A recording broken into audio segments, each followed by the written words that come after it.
오늘은 6주차에 대해서 다루겠습니다. 6주차는 역대상하에 대한 두 권의 책이 움직이는데요.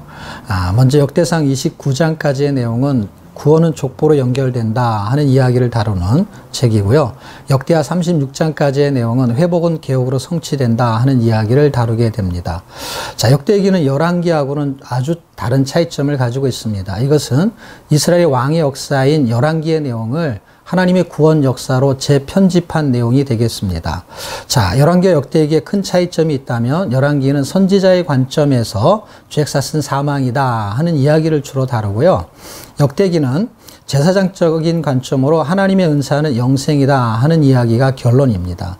이 두 가지의 내용에 구속사적인 초점이 있는데요. 첫 번째, 열왕기는 왕의 역사, 결국 누가 진짜 왕이냐? 예수 그리스도가 왕이다 하는 이야기가 결론이고요. 역대기는 구원 역사입니다. 그런데 누가 구원하느냐? 예수 그리스도께서 구원하신다 하는 내용입니다. 자, 먼저 역대상의 구조를 한번 살펴보겠습니다. 역대상은 전반부에 1장에서 10장까지의 내용으로 구원 역사의 족보를 다루는데요. 주요 내용은 다윗 왕조의 계보와 유다 지파의 계보를 다루게 됩니다. 자, 후반부의 내용은 역대상 11장에서 29장의 내용으로 구원 언약의 다윗에 대한 이야기로 주요 내용은 언약과 성전에 대한 이야기를 다루게 됩니다. 자, 역대상에서 아주 중요한 것은 족보입니다. 그리고 또 하나는 언약이고 그리고 마지막에는 성전입니다. 그러면 족보의 특징은 무엇입니까? 족보의 특징은 구원 역사의 줄기를 족보로 설명하고 있다는 것입니다.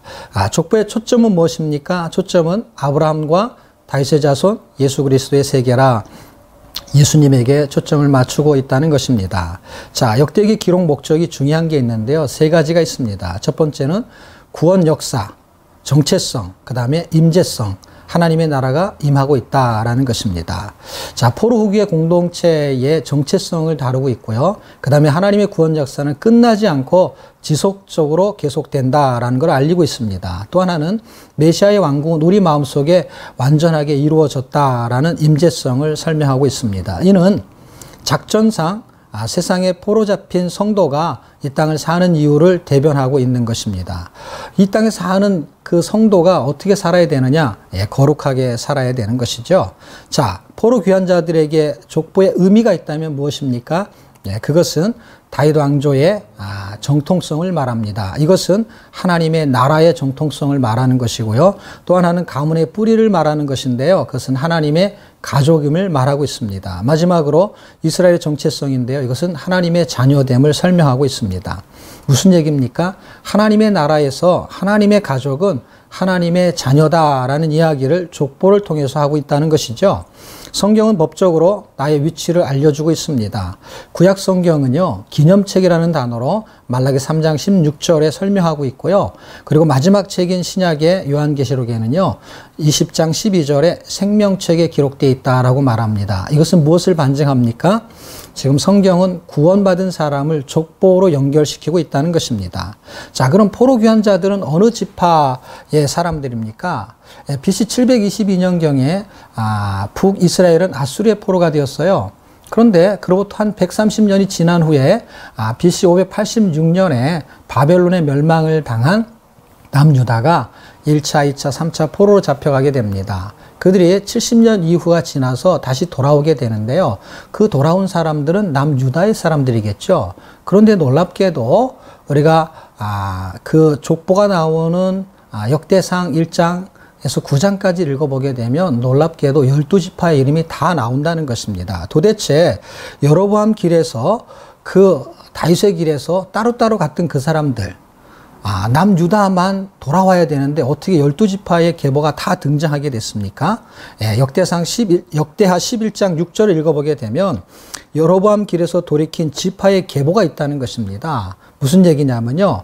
그들은 남북이 갈라졌을 초기에 하나님의 말씀에 따라서 그 말씀대로 살고 싶은 사람들은 금송아지 우상을 섬기지 않기 위해서 성전이 있는 유다 지방으로 내려왔던 것이죠. 세상의 포로가 되어서 걷던 사망의 길에서 돌이키고 회개한 백성들의 계보라고 말할 수 있는 것입니다. 진리를 찾고 말씀을 따라가면 언약 안에 들어가게 된다 하는 것을 족보로 보여주고 있는 것입니다. 자, 이제 언약과 성전에 대한 이야기가 뒷부분의 이야기가 되는데요. 언약은 도대체 무엇입니까? 언약궤에 대한 이야기를 다루게 됩니다. 그런데 불미스럽게도 전쟁터에서 이 언약궤를 빼앗기게 되는 것을 다윗이 찾아오게 되죠. 근데 놀랍게도 이 언약궤 때문에 저주받는 백성이 있고 축복받는 백성이 있었다는 것이에요.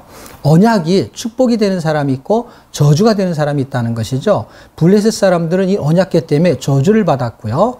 이것을 찾아온 하나님의 백성들에게는 축복이 임한다는 것입니다. 더 놀라운 사건이 있었습니다. 그 사건은 뭡니까? 성경을 읽으면 하나님의 언약이 기록되어 있고 그 언약을 통해서 복이 임해야 되는데 성경을 읽으면 에너지가 소진되는 사람이 있습니다. 어떤 사람은 성경을 읽으면 에너지가 충전되는데 어떤 사람은 왜 에너지가 소진될까요? 그것은 머리로 성경을 읽기 때문에 그렇습니다. 충전이 되는 사람은 어떤 사람입니까? 그것을 가슴으로, 마음으로 귀담아 읽기 때문에 그렇습니다. 자, 그렇게 성경을 읽는 사람이 결국 어떤 형태를 만들어집니까? 성전으로 완성되는 성전 건축에 대한 이야기가 역대상 22장에서 29장으로 막을 내리게 되는데요. 성전 건축은 누가 합니까? 예, 성전 건축은 솔로몬이 합니다. 그런데 성전의 준비는 다윗이 합니다. 진짜 성전, 참 성전의 건축은 어떻게 이루어지는 것입니까? 하나님이 터를 선택하시고 예수님이 십자가 나무로 건축하시고 성령님이 참 성전으로 살도록 관리하고 인도하십니다. 하나님의 자녀의 정체성은 참 성전이고요. 구원받은 하나님의 백성의 삶을 그 참 성전으로 누리시는 여러분이 되기를 주의 이름으로 축복합니다. 감사합니다.